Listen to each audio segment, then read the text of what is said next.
ইয়া কাবিরু, ইয়া আকবারু, ইয়া মুতাকাব্বিরু ৪১ বার পাঠ করে ফু দিলে কি হয়?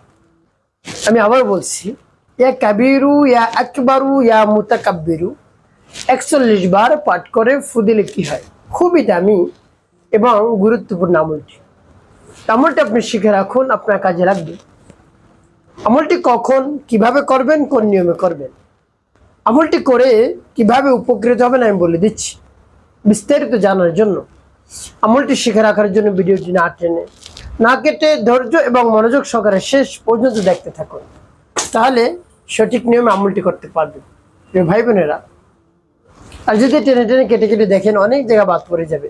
তাই আপনি ভিডিওটি না টেনে দেখুন, এর ফলাফল দেখে আপনি আনন্দে আত্মহারা হয়ে যাবেন যদি একটু কষ্ট করে, একটু সময়টি ব্যয় করে আমল করতে পারেন। তো প্রিয় ভাই বোনেরা, শুরুতেই বলবো কিভাবে আমল করবেন, তারপরে বলে দেবো আমল করে কিভাবে উপকৃত হবেন। তো প্রিয় ভাই বোনেরা, আমলটি করার শুরুতে আপনাকে উত্তমরূপে পবিত্রতা অর্জন করতে হবে। পবিত্রতা অর্জন করে পবিত্র স্থানে আপনি বসবেন কেবল মুখে। এরপরে জীবনের গুনার কথা স্মরণ করে ক্ষমা প্রার্থনা করবেন। হ্যাঁ আল্লাহ, জীবনের সমুদায় গুনাহ খাতাগুলো মাফ করে দিন।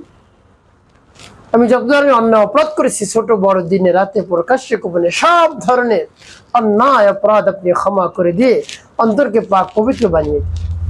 এরপর 3 বার দুরূদ শরীফ সাল্লাল্লাহু আলাইহি ওয়াসাল্লাম, সাল্লাল্লাহু আলাইহি ওয়াসাল্লাম, সাল্লাল্লাহু আলাইহি ওয়াসাল্লাম ইস্তিগফার এবং দুরূদ শরীফ যখন পাঠ করা হয়ে যাবে, এরপরে আপনি সেই নাম পাঠ করবেন। প্রিয় ভাই বোনেরা, আল্লাহ রাব্বুল আলামিন এমনিতেই খুশি হয়ে যান তার নাম যদি পাঠ করতে পারেন, তার নামের জিকির করতে পারেন।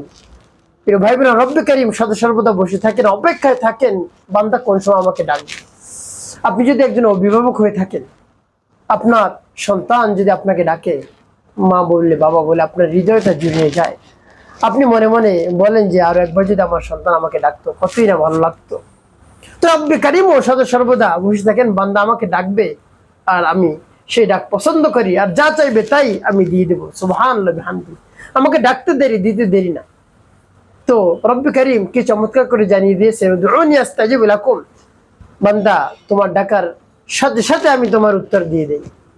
তো আপনি আল্লাহ রাব্বুল আলামিনের কাছে চাইবেন আর পাবেন না, এটা তো হতে পারে না। অবশ্যই আল্লাহ রাব্বুল আলামিন আপনাকে আমাকে দান করবেন, তার কারণ তার খাজানায়, তার ধনভাণ্ডারে কোনো কিছু কমতি নেই। যা আপনি চাইবেন সবকিছু স্বয়ং সম্পূর্ণ রয়েছে। তাই তার কাছে চাওয়ার মতো যদি আপনি চাইতে পারেন, সাথে সাথে আপনার চাওয়া পাওয়া পূরণ করে দিবেন। প্রিয় ভাই বোনের, আমলটি যখন করে উপকার পাবেন, আপনার চেয়ে আনন্দের আর কেউ থাকবে না। তো একবার হলে আমলটি করুন। আপনি একবার যদি আমলটি করে উপকার পান, বারবার করতে আপনার মন চাই, বারবার আপনি করবেন আমলটি। দেখা যায় প্রত্যেক দিন 24 ঘন্টার মধ্যে 3-4 বারের বেশি আপনি আমলটি করছেন, এরকম হয়ে যাবে। তো এভাবে ইস্তেগফার দুরূদ শরীফ যখন পাঠ করা হয়ে যাবে, নাম পাঠ করার পূর্বে এরপর রব্বে কারীমের কাছে বলবেন, আল্লাহ আমার আমলকে, আমার সময়কে কবুল করুন। আপনার শরণাপন্ন হয়েছে, আপনি আমার সমস্যার সমাধান করে দিন। এভাবে বলে নাম পাঠ করবেন। পরবর্তীতে বলে দেবো কোন উদ্দেশ্যের জন্য এই নামটি পাঠ করবেন। আগে নাম বলে নেই। ইয়া কাবীরু, ইয়া আকবারু, ইয়া মুতাকাব্বিরু, ইয়া কাবীরু, ইয়া আকবারু, ইয়া মুতাকাব্বিরু, ইয়া কাবীরু, ইয়া আকবারু, ইয়া মুতাকাব্বিরু। এবার যখন পাঠ করা হয়ে যাবে, একটু করে তারপর আপনি আবারও পাঠ করবেন, ইয়া কাবীরু, ইয়া আকবারু, ইয়া মুতাকাব্বিরু, ইয়া কাবীরু, ইয়া আকবারু, ইয়া মুতাকাব্বিরু, ইয়া কাবীরু, ইয়া আকবারু, ইয়া মুতাকাব্বিরু। পাঠ করে সবাই। তারপর আপনি মনে দরদ নিয়ে আবারও পাঠ করবেন, ইয়া কাবীরু, ইয়া আকবারু, ইয়া মুতাকাব্বিরু, ইয়া কাবীরু, ইয়া আকবারু, ইয়া মুতাকাব্বিরু, ইয়া কাবীরু, ইয়া আকবারু, ইয়া মুতাকাব্বিরু। পাঠ করে সবাই। প্রিয় ভাই বোন, কতবার? গুনে গুনে ৪১ বার পাঠ করবেন, 3টি ফু দিবেন। এরপরে শেষে নবীজি সাল্লাল্লাহু আলাইহি ওয়াসাল্লাম মোহাম্মত নিয়ে, ভালোবাসা নিয়ে 7 বার দুরূদ ইব্রাহিম পাঠ করবেন। আল্লাহুম্মা সাল্লি আলা মুহাম্মাদ ওয়া আলা আলি মুহাম্মাদ কামা সাল্লাইতা আলা ইব্রাহিম ওয়া আলা আলি ইব্রাহিম ইন্নাকা হামিদুম মাজিদ।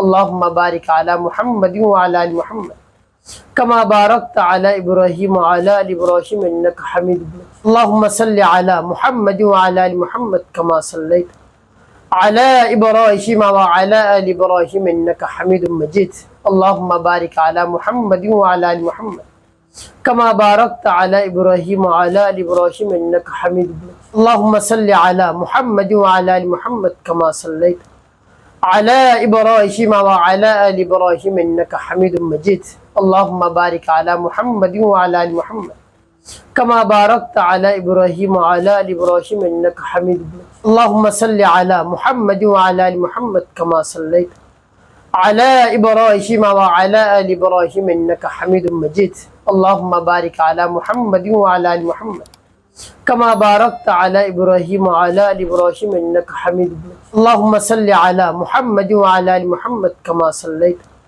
على إبراهيم وعلى آل إبراهيم إنك حميد مجيد اللهم بارك على محمد وعلى آل محمد كما باركت على إبراهيم وعلى آل إبراهيم إنك حميد مجيد মানে যখন পাঠ করা হয়ে যাবে এরপর আপনি কি করবেন এরপর আপনি দুটি ফু দিবেন প্রিয় ভাই আমলটি করা শেষ কোন উদ্দেশ্যের জন্য আমল করলেন আপনার শারীরিক যে দুর্বলতা থাকে শরীরের শক্তি কম থাকে লজ্জা নাই জানতে হবে স্ত্রীর সামনে গিয়ে আপনি একেবারে দুর্বল হয়ে পড়েন লজ্জিত হয়ে পড়েন কোনোভাবেই তার সামনে আপনি দাঁড়িয়ে থাকতে পারছেন না একেবারে আপনার সমস্যা শুরু হয়ে যায় প্রিয় ভাই বোনেরা দুশ্চিন্তার মধ্যে পড়ে গিয়েছেন এটা ভেবে পেরেশানির মধ্যে পড়ে গিয়েছেন হতাশাগ্রস্তর মধ্যে পড়ে গিয়েছেন আপনার আর হতাশাগ্রস্ত হতে হবে না আপনি স্ত্রীকে সুখ দিতে পারছেন না তৃপ্তি দিতে পারছেন না সহবাসে আপনি সময় দিতে পারছেন না দীর্ঘ সময় ধরে আপনি মিলন করতে পারছেন না আপনি এই চিন্তা একেবারে শেষ হয়ে যাচ্ছে রব্বে কারিমের শরণাপন্ন হন সবকিছুই রোগ রব্বে কারিম দিয়ে থাকেন